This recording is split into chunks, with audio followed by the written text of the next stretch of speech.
उपासक की अंतर्दृष्टि कब आती है? सेवा, स्वाध्याय, सुमिरन, सत्संग, फिर अंतर्दृष्टि समाधि। जो सेवा में प्रमादी है, भगवत सेवा, गुरु सेवा, समाज सेवा, वो किसी मार्ग का पथिक नहीं है, किसी मार्ग का पथिक नहीं है। बड़े बड़े महापुरुष जो ब्रह्मबोध हो गए या भगवत तत्व में स्थित हो गए, उनको भी इस भगवत स्वरूप समाज की सेवा करनी ही पड़ेगी।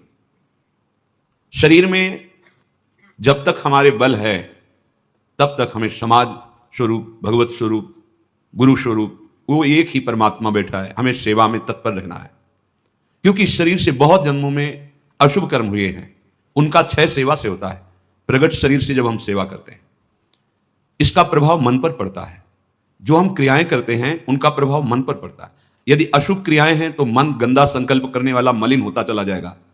शुभ क्रियाएं हैं तो थोड़ा पवित्र होता जाए। लेकिन आपकी शुभ अशुभ दोनों से परे क्रियाएं भगवत स्वरूप, तो आपका मन भगवत स्वरूप हो जाएगा। तब अंतर्दृष्टि खुलती है, एक एक इंद्रिय परम पावन हो जाती है। ये 7 बातें पूज्य श्री राधा बाबा आदेश कर रहे हैं, अंतर्दृष्टि खोलने के लिए है। साधक प्राणों की बाजी लगा करके भी इनका कभी उल्लंघन न करे तो 4 अनर्थों का अपने आप नाश हो जाता है। आगे वर्णन आएगा। प्रेम ही अंतर्दृष्टि है। प्रेम नेत्र, हरिवंश नेत्र, ही के नयन निहार, अंतर्दृष्टि, ये एक ही शब्द के बहुत से पर्यायवाची हैं। प्रेम नेत्र कह रहे, प्रेम न बाड़ी नीपजे, प्रेम न हाट बिकाए, राजा परजा जेहि रुचे, शीस दे ले जाए। समझो, प्रेम ये बाजारू वस्तु नहीं कि खरीद लोगे पैसा देके। प्रेम ये ऐसा नहीं कि खेती बाड़ी है आप मेहनत करके इसे उपजा लोगे, नहीं। बोले चाहे राजा हो या प्रजा हो, जिसे भी प्रेम चाहिए शीस दे ले जाए। नारायण अति कठिन है हरि मिलन की बाट, या में पग पीछे धरे, प्रथम शीस दे काट। प्रथम शीस दे काट, शीस दे ले जाए, इसका क्या भाव होता है? अहम का समर्पण। ये पांडवों का वंश ही विनाश कर देंगे। उत्तरा ने किसी अन्य का आश्रय नहीं लिया।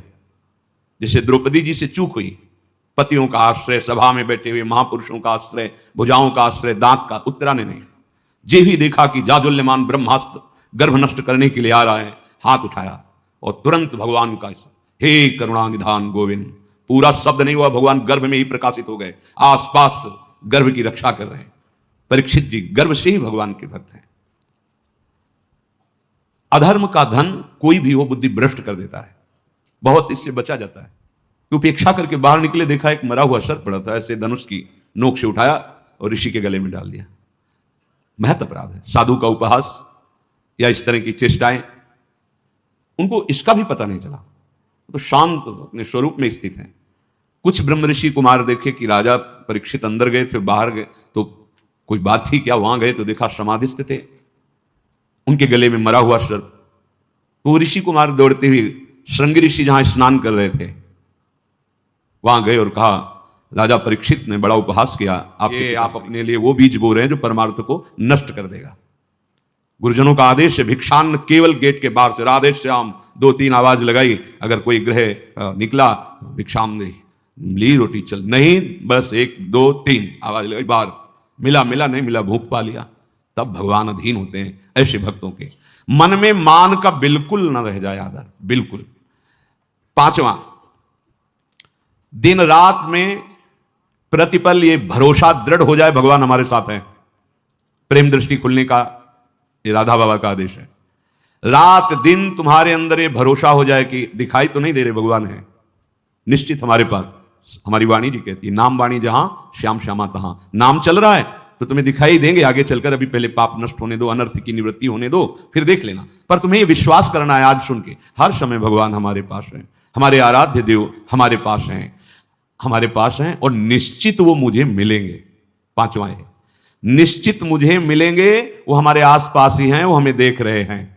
विश्वास करो, हमारे आराध्य देव आसपास हैं, मुझे देख रहे हैं और मैं उन्हें जरूर देखूंगा, अर्थात निश्चित भगवत साक्षात्कार होगा।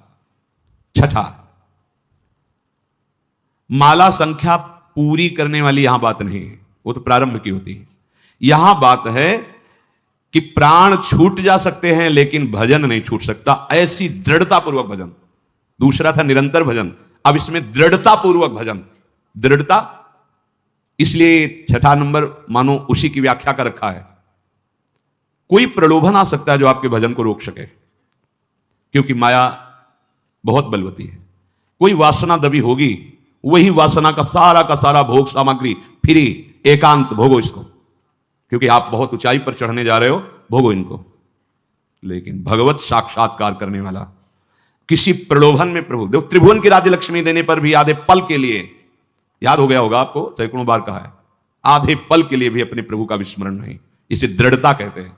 और भयानक से भयानक पीड़ा और कष्ट होने पर भी प्रभु का विस्मरण नहीं। देखो यहां तो जरा सा कुछ विक्षेप हो गया तो भजन ही नहीं है, भजन ही नहीं है। वैसे ही भजन ने बिना विक्षेप के फिर शारीरिक, अगर दूसरे को भोग लिया तो आगे फिर योनि बनने का, किसी योनि में जाने का आपने हिसाब तैयार कर लिया। समझ लीजिए, धर्म पूर्वक भोग स्वीकार की आज्ञा है, अधर्म पूर्वक जो हमारे कृत्य हुए हैं वो दो प्रकार का प्रभाव डालेंगे।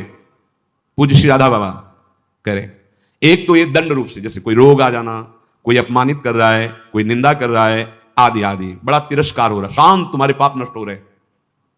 एक आता है मन में, ये अंतर का है, इतनी गंदी वासना और उसी वासना के अनुसार सुविधा, वही भोग दंडता कर रहे हो, पापाचरण, बोले बहुत मौज और मस्ती है, ये बहुत हिसाब गहरा पड़ेगा, सह नहीं पाओगे।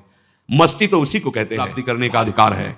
सब महात्मा हो सकते हैं, चाहे जिस वेश में हो, बस आचरणों को सुधार करके स्थिति को लाओ, स्थिति प्रज्ञ को महात्मा कहते हैं।